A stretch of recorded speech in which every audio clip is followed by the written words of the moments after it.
I want to welcome everybody to tonight's webinar titled The Daily Life of the Full-Time Real Estate Investor. Now, the only perspective I have on this is my own. As much as I've spent time with other investors, rarely did I spend all day with them to see what they did. So I developed my, really figure out what worked as a real estate investor.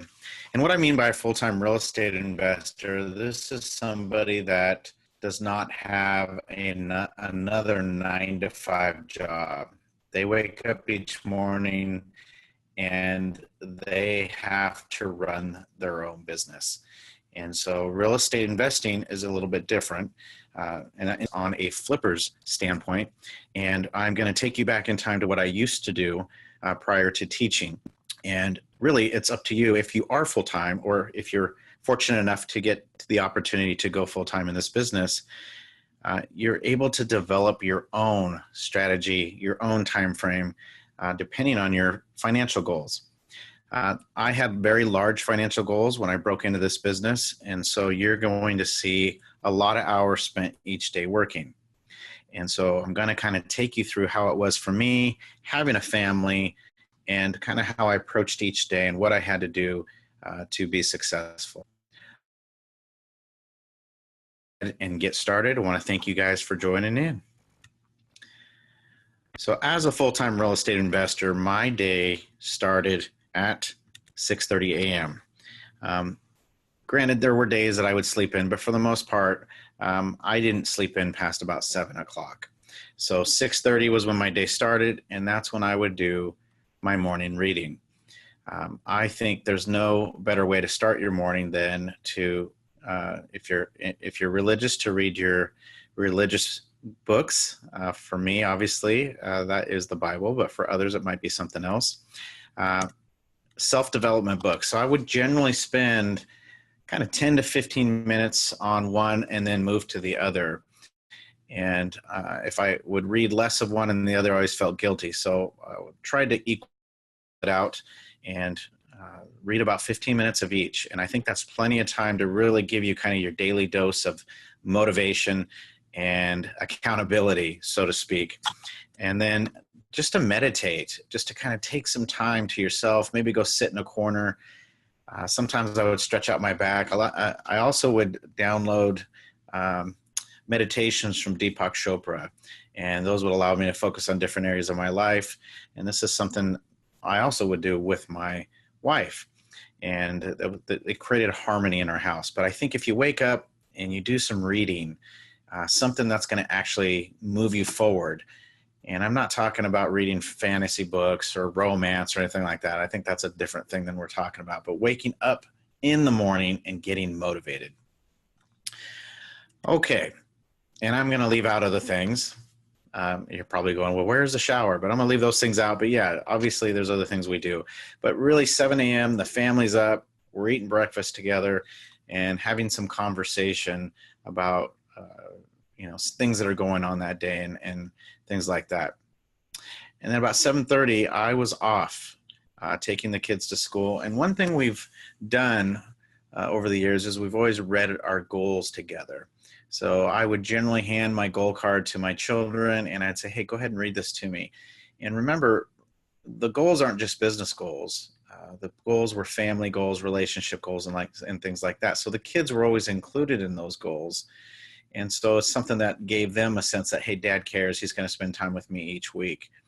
Now, it also gave my children a little sense of expectation because they would read the financial goal and, oh, wow, really? And as they got older and they learned the value of money, I was planting seeds that, hey, this is the expectation. The expectation isn't small, it's large. And my children, I feel that's always kind of helped them succeed. There's the little goal card there. All right, moving forward. Generally speaking, kids get dropped off, you're home, you're dressed, workday begins. And this is when it's time to kick some butt.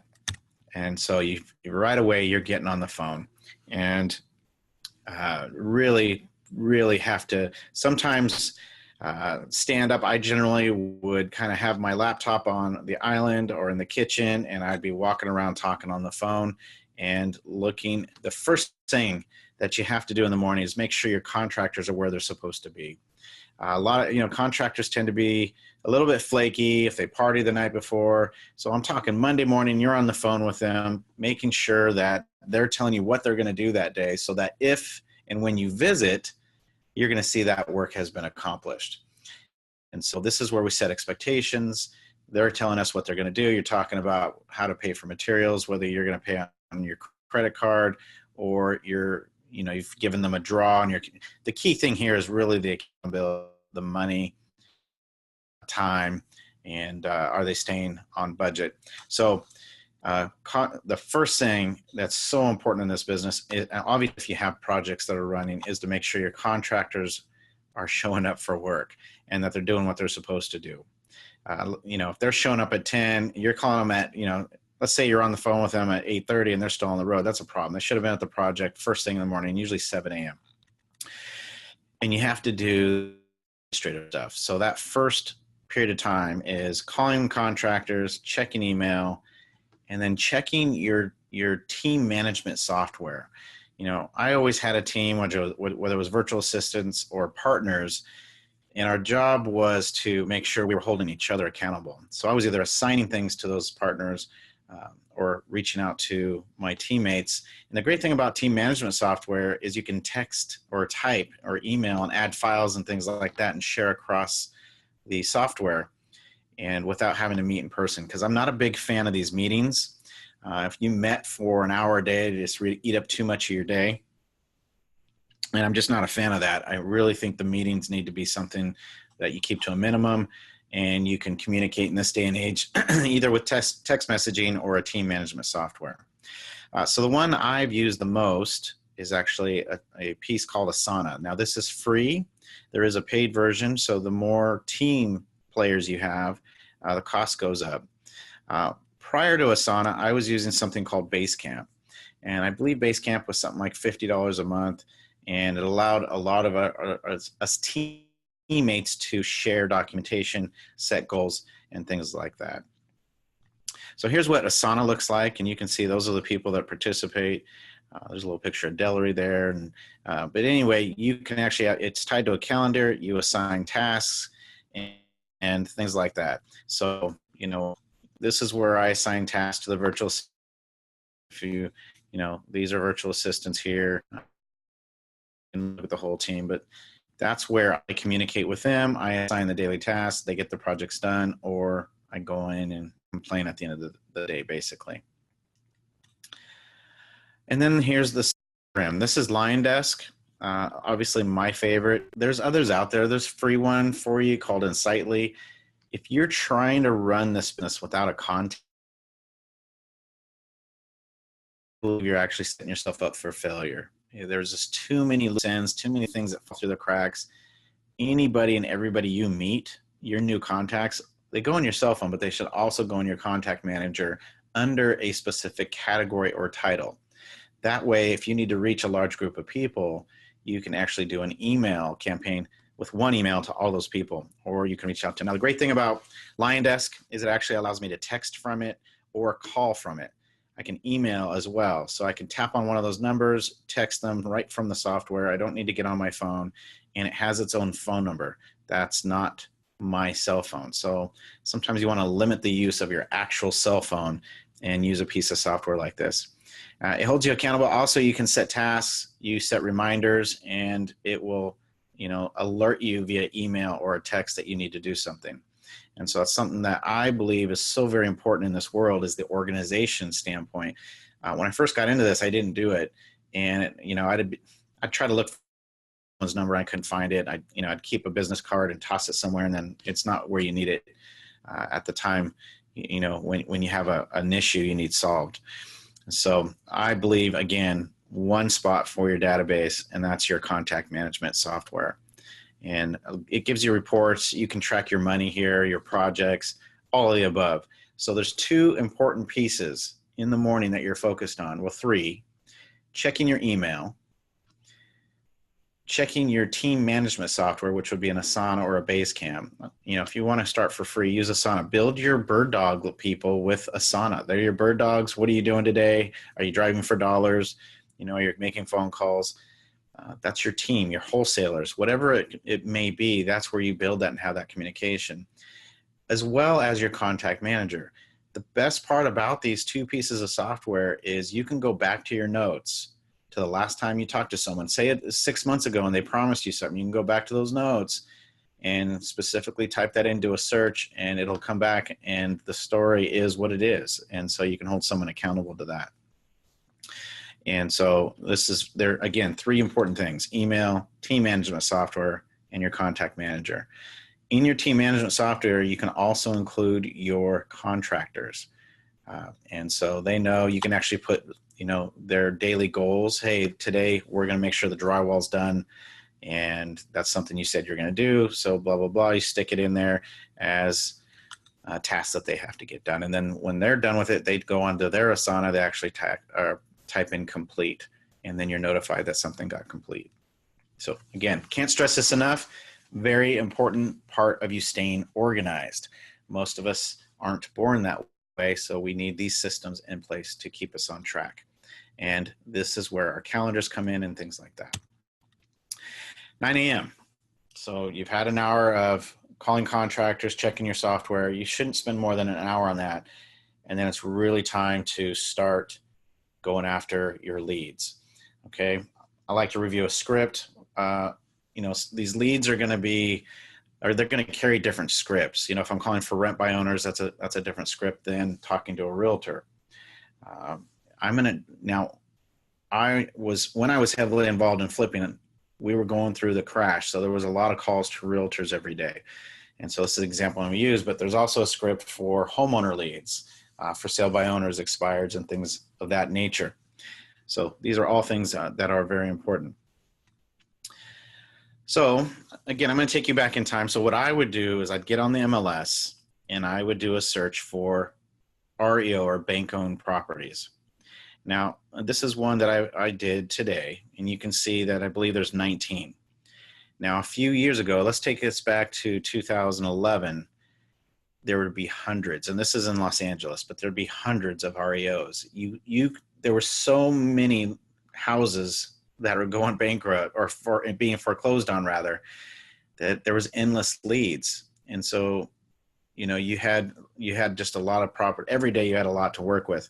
Here, there's only 19 in Los Angeles that are actually REOs, right? And so a lot less to work with, a lot more competition. But this is something you go after. You know, a lot of these have been on the market a while. There's one down there 149 days, probably because it's either really bad or overpriced. And that's this one down here. But, you know, if you're trying to wake up every day and you don't have any leads, then you're really stuck. So you always want to have people to call, whether you're working old leads or new leads. The MLS is a great place for that.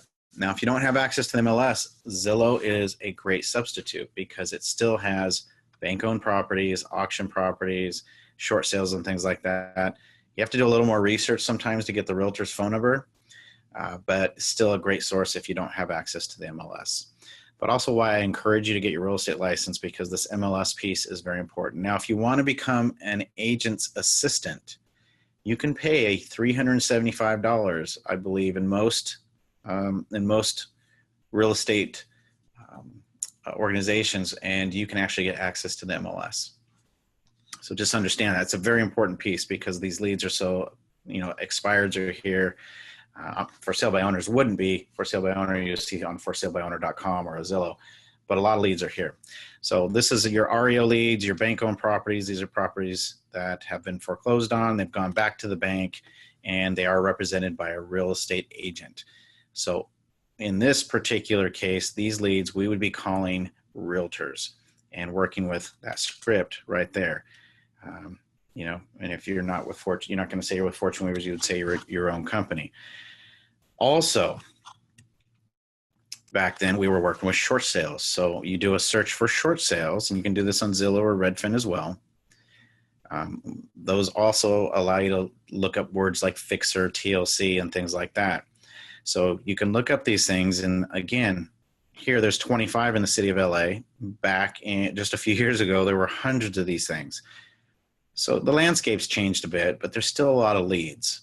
All right. We're not just working in LA, we're working several cities in Southern California. So there isn't a shortage of leads. We just have to go after them. All right. So here, these are short sales. These are where people are underwater. Their house is worth less than they owe, and they have an application to the bank saying, hey, we're going to sell this house at less than what we owe. The bank agrees, and they sell it short of basically what they owed. And so you can get some really great deals buying short sales. You know, we have the ability to negotiate the bids down and things like that using our short sale negotiator. But again, these are leads I would be filling my pipeline with every day so that I had people to call. Again, here, if I click on any one of these listing IDs on the left over here, it's going to bring up the basically the whole listing and then the realtor's phone number so I could give them a call. Also has their email. Again, I would call them, follow up with an email, multiple touches, and then if it sounded like somebody that would work with me, you know, enter them into your contact manager. One of the things I've used for many years as well is a lead source called Rebo Gateway. And here, this is non-owner occupied out of state, which are rental properties where the owner of the property actually lives in a different state than California. And here, just in Anaheim, I mean, there's, you know, page 1 of 14 there's 1,334 rental properties where people live in a different state just in the city of Anaheim. So just, again, another area where you do a little research, you call these people, ask what they're interested in selling their property. Rental properties tend not to be taken care of. All right, they're just not, you know, you know, especially when people are out of state. You know, I have properties out of state. The last thing I want to do is go fly out to that state and do some rehab on my investment properties. So you kind of do the bare minimum. And that's why we focus on these absentee owners that live out of state, because they don't generally take care of the properties. These are the ones we usually find with the asphalt driveway, the old windows, the roof that's, you know, falling apart, and things of that nature. So anyway, Rebo Gateway is what I use. Again, if this is something that interests you and you get some scheduled time with me, I can actually do some lead generation for you on Rebo Gateway. The other thing I like about it is it doesn't just have non-owner occupied that are out of state. Here you can see when someone dies, anything that's actually recorded as public record that might be something we're interested in, it actually brings that up. Bankruptcy, divorce, empty nesters, evictions, expireds, for lease by owner, for sale by owner, just listed, just sold. Anyway, negative assessment, meaning that has negative value, new bank-owned properties, non-owner occupied out of state, notice of default, notice of lis pendens, notice of sale, peak purchases, probates, and tax defaults. So a whole bunch of lead sources that if you worked and you worked them diligently, you would be able to get deals. A lot of people, including myself, sometimes I buy the software. These days I'm too busy, but in the old days, this was my daily regimen. I would, from 9 to 12 p.m., be on the phone every single day with as many people as possible, hustling, lead generating. And if you don't want to do this as a full-time real estate investor, you're going to be somebody that relies heavily on bird dogs and wholesalers, which means you're going to give up a little money in order to get deals. And there's nothing wrong with that. So if you're not someone like me that likes to hustle and likes to talk to people on the phone, you have to replace that by calling your wholesalers and your bird dogs every single day to see what they're coming up with. And I would have that. I'd have people that knew that I hustle like this, and they'd be calling me for deals. And these are experienced rehabbers, flippers, that were like, hey, do you have any deals? And so, because I would buy into these systems and make sure that I always had leads. All right, another one, Red X. Here you have expireds for sale by owner and for rent by owner. That's the ones we pay for. You see the owner there, there's their phone number. There's the, you know, here's, if you look over here for rent by owners, that's what tends to be on the screen right here. All right, and so phone number, you can call these people Again, you have leads, you have people to talk to. Another one that I worked very hard for a long time was I would hire a virtual assistant to scrape Craigslist for sale by owners and for rent by, and anything that they found that they felt like I could call and create a relationship. I always believe that you should leave no stone unturned. I wanted to turn over that stone no matter what I got, no matter what the contact was, and make those phone calls between the hours of 9 to 12. Now, if you only have a few leads, you got to figure out what you're going to do with time. So if you're a full-time real estate investor, this is what most people do. Now, in years past, my best student to date was during this time, specifically was Shane. And I actually could not get a hold of Shane between the hours of 9 and 12 because he was on the phone calling realtors, disciplined. Every single day, did the same thing. And that's why he did so many deals. He really worked.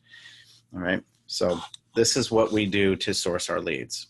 Again, you can hire someone, a virtual assistant, for $3 an hour, and they work an hour a night to scrape Craigslist in your farm or your area. You can get into some of these lead systems. All right, and from 12 to 3 p.m., now you got to get in your car, and hopefully you have a lot of projects. You know, I was always one that had multiple projects going, or I was driving to potential deals.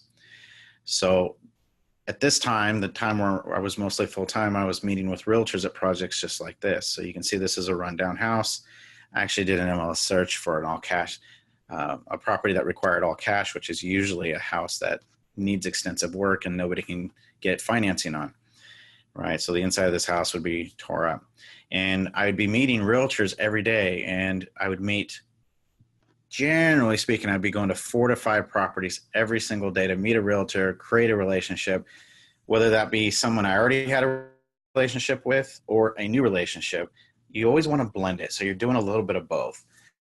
So the realtors that were really good at getting RO properties, they would needed properties every single day because there was more than they could handle, and they just needed them moved. Their phones would be blowing up, and they knew I could close, so they would say, "Hey, Sam, come check out this property. I got a new one for you."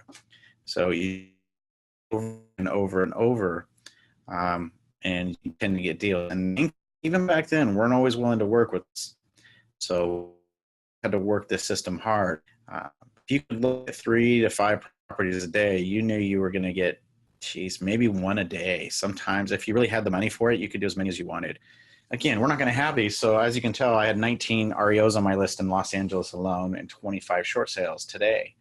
So a lot less leads to work on, but still you could do the same exact thing. And some of those would turn into deals. So you want to look at as many as possible. Again, also 12 to 3, sometimes you don't have the leads, but you have projects. You're going to be meeting with your contractors, making sure you're holding them accountable to the daily tasks that they state, and you're going to make sure that they know you're going to poke your head in and make sure they're on time, on budget, and on task, and making sure that all the guys are showing up, not just 1 or 2. So visit each project as much as possible so that the contractors know you're holding them accountable. You know, human nature is you don't show up, this project's going to take twice as long because there's no accountability, and it's just the way it is. And over the years, that's how contractors are. You know, we probably should wear hard hats like that. I think, you know, the cities would like it, but most of the time we don't. So meeting with realtors, looking at potential projects with homeowners, and also checking on current projects.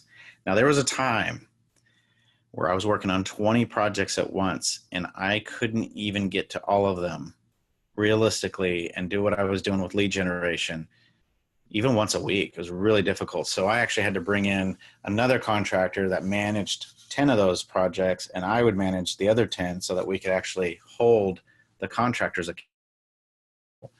And very difficult. You know, managing 20 projects is a lot of work, but if you do it right, that's how you make your millions of dollars. If you could do that, if you could manage, you know, 30 to 50 projects in a year, imagine if you're making 50 to 100,000 a piece. It's a big deal. So it's possible, and I'm living proof that you can do it. A lot of work. You know, you're working 60 hours a week if you're doing that type of business.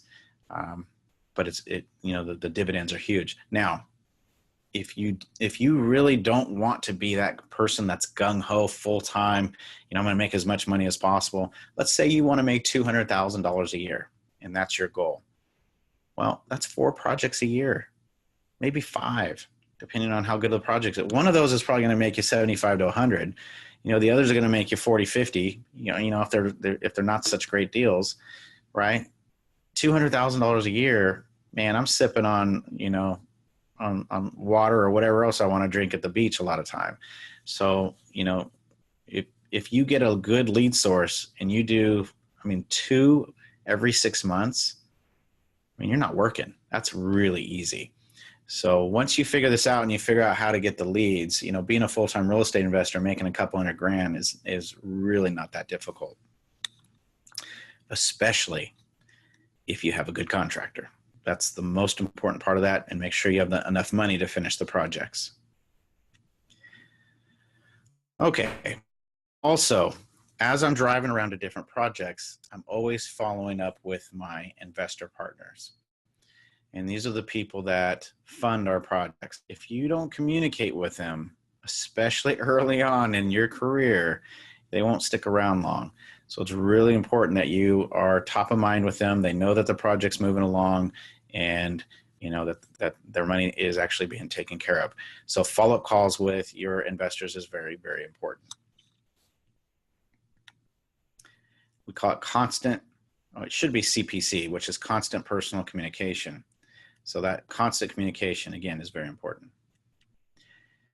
And ABC, meaning always be calling, always be touching base. All right, the last thing you want to do is for an investor to go the whole project and you didn't reach out to them at all. Now, granted, at this point in my career, I get away with that a little bit.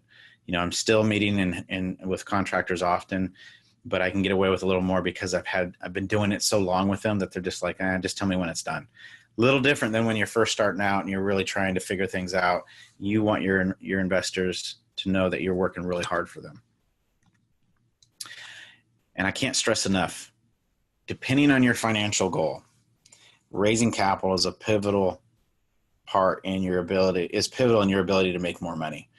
If your goal exceeds, $200,000 to $500,000, you need to be raising capital as much as possible and being able to put that money to work. That's an all the time thing. So again, I would say this is about 30% of your day is actually managing investors. The same way the other 30%, give or take, is going to be managing your current projects.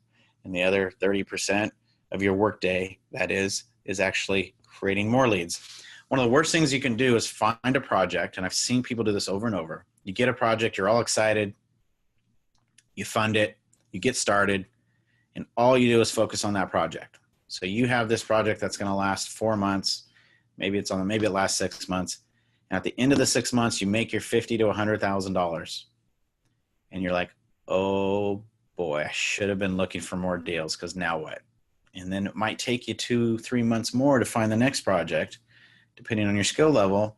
And if you'd been sourcing leads and working those leads, you possibly could have been doing 2 projects at once or multiple projects, or even gone right into the next project. And so that you knew that you were going to hit your financial goal. So for me, being a family man, and again, I'm relating this to me because this is my own experience, 3 p.m. was always kid pickup, right? So I had to pick up the children from school. But guys, what a cool feeling, to not be stuck at work till 5 and have the ability to spend that quality time with your kids, from the time they get home from school till dinner time, before the whole family chaos thing starts. So, for me, I was always coaching baseball during that time, or coaching sports. So, I got to spend a lot of time with the kids, being a part of their lives and their sporting, and their sports. And so really neat to be able to do. And then, in this career, obviously you can break up your day. You can go to an awards assembly when the person that actually has to get permission from their boss that probably doesn't want them leaving can't do the same thing. So you really get that freedom that we all seek. And that's something that I always did, especially while the kids were young. I was always there to go to their school functions, awards assemblies, sporting events, and things like that. And not very many people actually get that in their lives. 3 to 8 p.m., that's family time for me. That was always the time where, hey, I'm going to dedicate that time from the time they get out of school till about 8 o'clock, get through dinner, spend quality time with them, have conversation. And really, that is so important for your life balance. And, especially when you're an entrepreneur, there's a lot going through your head. You're juggling a lot of different hats. That family time is crucial, that communication, and it keeps your relationship alive. You can afford to, maybe go out to dinner, have that conversation as well. So that was something my goal card is always really important to me, and I would highly suggest to. And then, of the night, there was always the time where you had to do a little more work. This is where your input, because you're out always networking, creating new contacts, whether you're calling on bandit signs, you're driving for dollars, you're talking to these homeowners, you're talking to realtors, you're talking to your bird dogs, your mailmen, whatever it is, whoever you can call.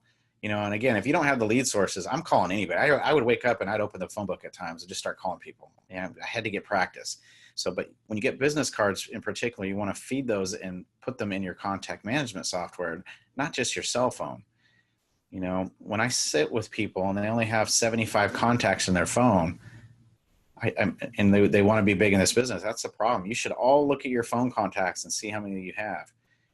We have some people in our team that have 5,000 because they're constantly sourcing numbers. I think I'm sitting at about 3,000. And, and that's when you have that many, you're always going to make money, because a lot of those are people that you're going to reach out to and they're going to need something from you. So again, I can't stress enough again, make sure you put the business card information into the contact manager so you don't ever lose it. About twice a week, I've always, obviously I teach twice a week now, but prior to teaching, I was always out at an investor meeting or a networking event about twice a week. And so we look at that family balance, that was 3 nights a week plus weekends. But generally speaking, at least once or twice a week, I'm taking an investor out, we're having dinner, we're breaking bread together and talking about their future goals as well as our own. And, sometimes sometimes you have a glass of wine or something like that, but spending that quality time with your investors or business partners is crucial to this. It's really important. All right. So also going to a real estate investment club meetings, learning something new, meeting new contacts, maybe finding some more people that would buy your properties if you wanted to even wholesale them. And so these are generally found on meetup.com. That's where I see them the most at this point, meetup.com, or you can Google real estate investment clubs in Southern California or the city you live in. There's usually some type of real estate club in every city. So, I would highly advise you do that. Go, see what other people are doing. Compare it to what we do at Fortune Weavers. Get to see, usually there's a sales pitch there. You don't have to buy though. That's the thing. These meetings generally cost $15 to $20 to come in. Usually someone's pitching you something, so you just have to understand that. But sometimes you'll go and you'll hear a Bruce Norris or a Tony Watson talk on tax strategies or the economy as it relates to real estate. Great information.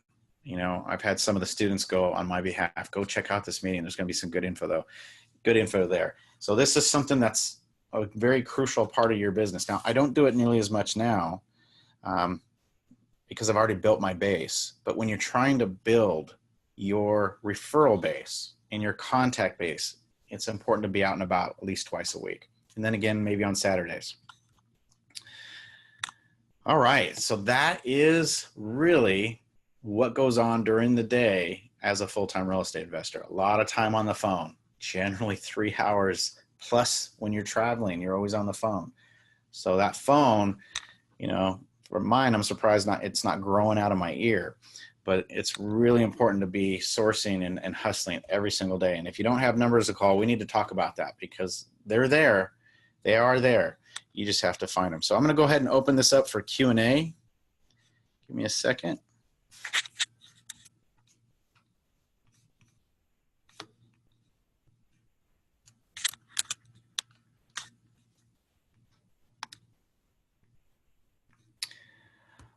right, so I have Alex. Can you please go back to the script?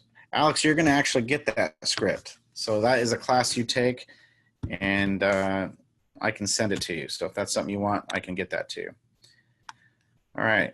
I got Sam for the search. Did you type short sale on the MLS? Yes. In where it has type of property, you want active and you want short sale, and it'll pull up all those short sales for you. Alex, can you please go back to the last page? I'm not sure which page. You know what, Alex? I can't see this part of the Q&A until the very end, so I'm not quite sure which one you're asking about. Maybe give me a reference point and I'll go back to it for you.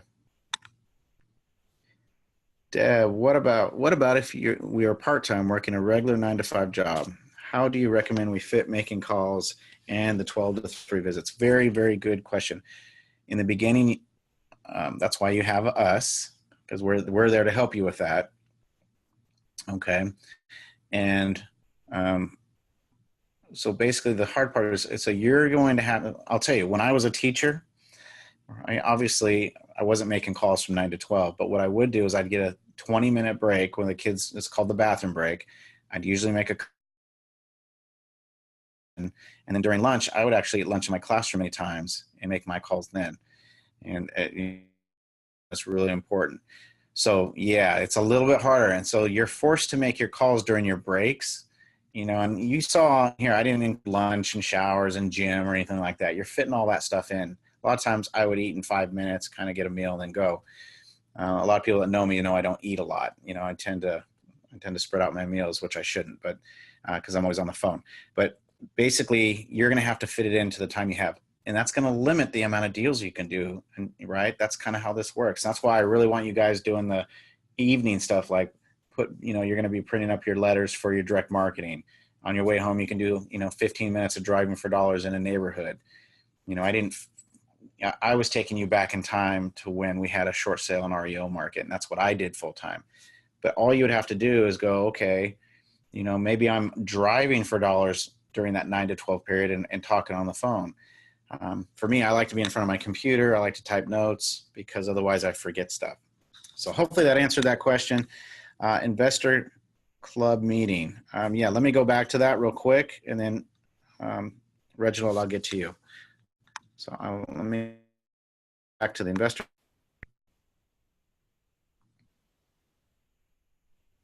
And this is just a picture I took off of online, an example of what.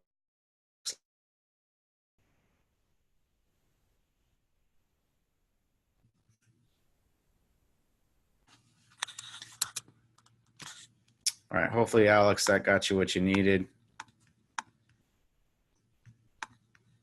Okay, Reg, are you saying it's okay to speak and meet with real estate agent to generate leads? Absolutely, absolutely. I'll tell you, George Munoz brought one to the meeting to our overview, and I think he's got a deal out of it.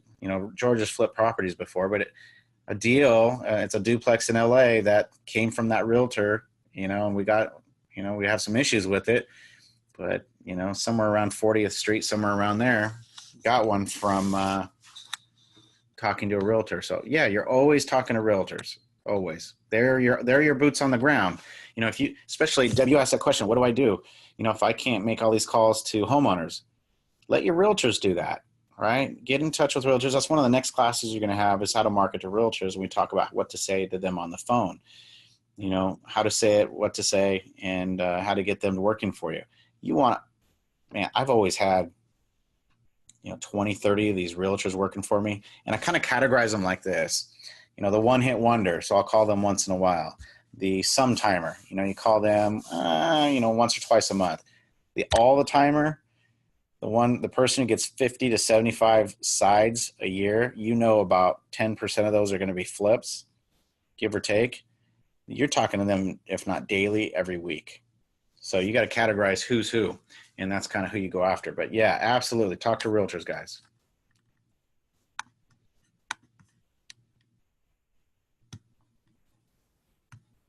All right. Any more questions?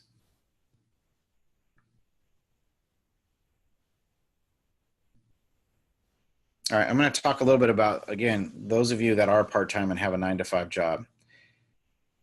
I was there. That's what I did. Again, I was a teacher. You know, the kids really got walked out by like 2:45, and then I'd have schoolwork and prep for the next day, generally till 4:30 or 5 p.m. So I had to fit everything after that. So I'd get off at 5.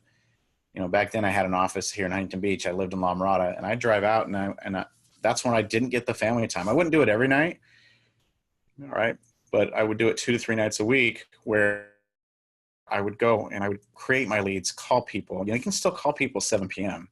You know, it's just after 8, it starts getting a little difficult. So from 5 to 7 p.m., it's a little harder because people are eating dinner, but hey, you know, you're trying to build a business, so you got to do what you got to do. So you kind of had to scrunch a lot of things in a smaller or a shorter period of time. But you're not, in the beginning, you're not going to know how to get all these leads.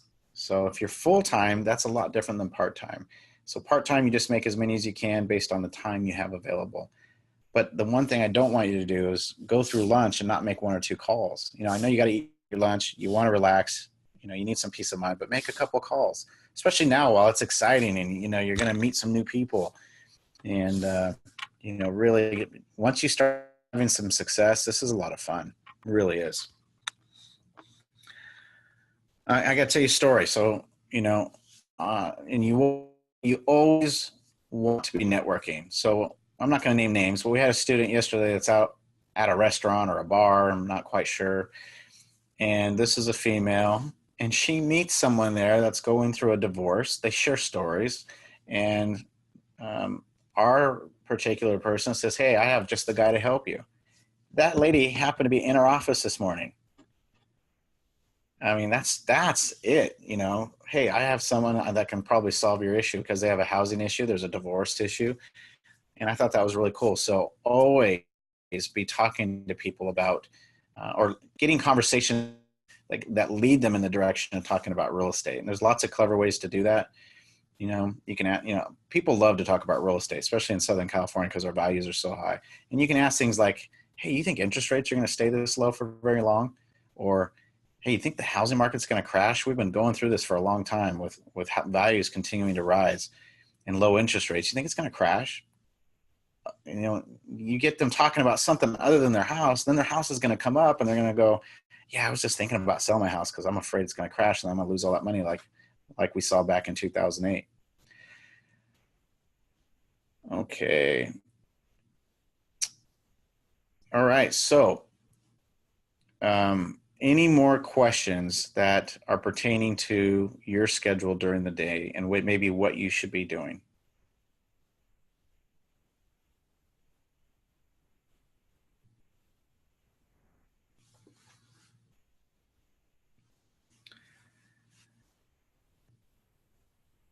All right. Well, if there are no more questions, hopefully this gave you a little insight into what it's like to be a full-time real estate investor. Guys, it's a lot of fun. It's fun. You're out meeting people, checking on projects, you know, maybe buying supplies. You know, I usually leave that to the contractors, but there's that in there. But you just get to travel, talk on the phone, and meet new people and hang out with friends. You know, my wife always makes fun of me. She goes, "You always get to go to dinner and have fun."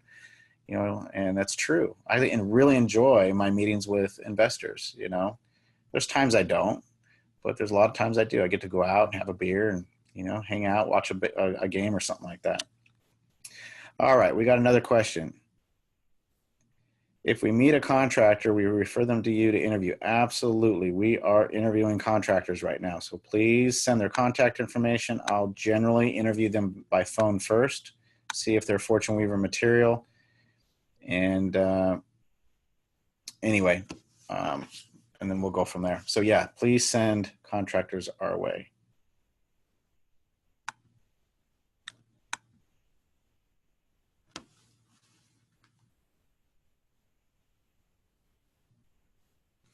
All right. Well, you guys have a wonderful night, and I will see you on the conference call Saturday morning at 9 a.m. We got some great stories to share with you.